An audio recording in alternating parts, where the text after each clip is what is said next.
नमस्कार, मैं doctor Rajiv Kakkar, Regency hospital. आज हम उस विषय के बारे में बात कर रहे हैं जो कि एक सामान्य लक्षण बहुत सारी बीमारियों का एक संकेत है। जी हाँ, हम लोग बात कर रहे हैं खांसी या कफ की, चाहे वो बच्चा हो, बुज़ुर्ग हो। खांसी एक सामान्य चीज़ है, एक सामान्य लक्षण है जो बहुत सारी बीमारियों के विषय में आ जाती है। खांसी एक बॉडी का प्रोटेक्टिव मैकेनिज़्म, जैसे हमने लास्ट टाइम भी आपको एक एपिसोड में बताया था, कोई भी चीज़ आपके फेफड़े से जो बाहर की नली होती है, जो सांस की नली होती है, उसमें अगर सूजन, इन्फेक्शन होता है तो एक चीज़ उसको निकालने के लिए जो आपकी कफ होता है, खांसी होती है, वो कई बीमारियों का एक संकेत होता है। बदलता हुआ मौसम हो, एलर्जी की वजह से हो या कोई इन्फेक्शन हो। कभी कभी खांसी फेफड़े के अलावा कुछ और भी ऑर्गन होते हैं जिसका मैनिफेस्टेशन हो सकता है। जी हाँ, अगर आपको कोई इन्फेक्शन बॉडी के किसी और पार्ट में भी होता है, उससे इन्फ्लेमेशन हो रहा है, बॉडी में फ्लूइड का रिटेंशन हो रहा है, उसमें भी खांसी हो सकती है। खांसी एक लक्षण है, बीमारी नहीं है। अगर वो खांसी, अक्सर आपने देखा होगा कि मौसम बदल रहा है, होली है, दिवाली है, बरसात आ रही है, जैसे कि अभी गर्मी ख़त्म हुई है और बरसात आई है और आपको हर सीज़न में ये खांसी आ रही है, तो इसका मुख्य कारण एलर्जी है। वो खांसी एंटी एलर्जिक से ख़त्म हो रही है कि आपको कुछ ब्रोंकोडायलेटर्स लेने पड़ते हैं, लेकिन हर खांसी इन्फेक्शन नहीं है। हर खांसी आने पर आपको एंटीबायोटिक की ज़रूरत नहीं होती है। सो मेनी टाइम्स, ज़्यादातर केसेस में वो इन्फ्लेमेशन होता है, सांस की नली में होने वाला सूजन होता है जिसकी वजह से खांसी आ रही है। अक्सर बच्चे होते हैं, लगातार उनको खांसी आती है, वो एक सांस के एक मैनिफेस्टेशन होता है। जिनको सांस की बीमारी है उनको बच्चों में भी खांसी आती है। कभी कभी कुछ बुज़ुर्ग में उनको सांस की बीमारी है, उनको सांस तो नहीं फूल रही है या सांस बहुत हल्की फूल रही है, लेकिन खांसी आ रही है और लगातार आती चली जा रही है, और जब वो रुकती है तो लगता भी नहीं है कि उनको कोई उसका सिम्टम्स है। खांसी है, बुखार आ रहा है, इसका मतलब इन्फेक्शन है। खांसी के साथ में बलगम आ रहा है, नहीं आ रहा है, इसका कारण कुछ और है। अगर बलगम पीला है, बुखार आ रहा है, आपको एंटीबायोटिक की ज़रूरत है, लेकिन हर खांसी के लिए आपको एंटीबायोटिक की ज़रूरत है, शायद ऐसा नहीं है। अगर खांसी आ रही है, अक्सर हमने देखा है कि लोग दवा की दुकान में जाते हैं, कफ सिरप ले लेते हैं। हर कफ सिरप कोई ऐसी चीज़ नहीं है कि उसको हम कभी भी कहीं पे भी ले सकते हैं। कफ सिरप भी एक दवाई है जो लिक्विड के फॉर्म पे है।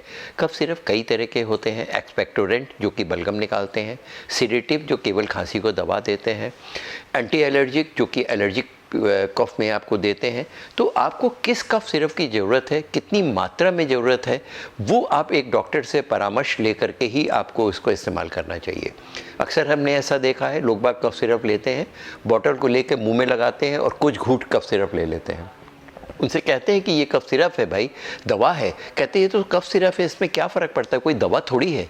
हर कफ सिरप, हर दवाई जो आपकी बॉडी में अफेक्ट कर रही है, जो आपकी बॉडी को आराम दे रहा है, जो अफेक्ट कर रही है, उसके साइड इफ़ेक्ट ज़रूर होते हैं। उसकी कितनी मात्रा लेनी है, कब लेनी है, कितने समय लेनी है, कब उसको बंद कर लेना है, ये आप डॉक्टर से परामर्श के बाद ही स्वयं लेंगे।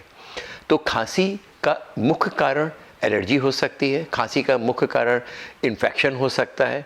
खांसी बहुत सारी बीमारियों का एक संकेत है।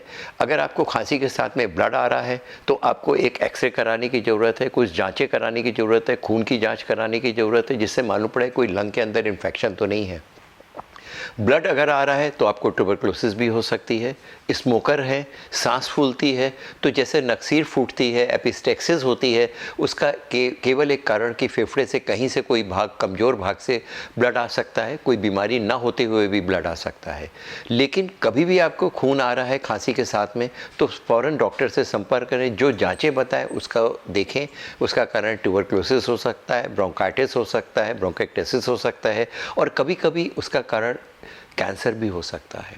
तो साधारण एक लक्षण है खांसी, उसको आप नज़रअंदाज ना करें। अगर आपको दिक्कत हो रही है तो डॉक्टर से संपर्क करके, अगर एक एक्सरे की ज़रूरत है, एक्सरे एक छोटी सी जांच, सस्ती जांच, लेकिन उससे बहुत सारी बीमारियों के बारे में पता लग सकता है।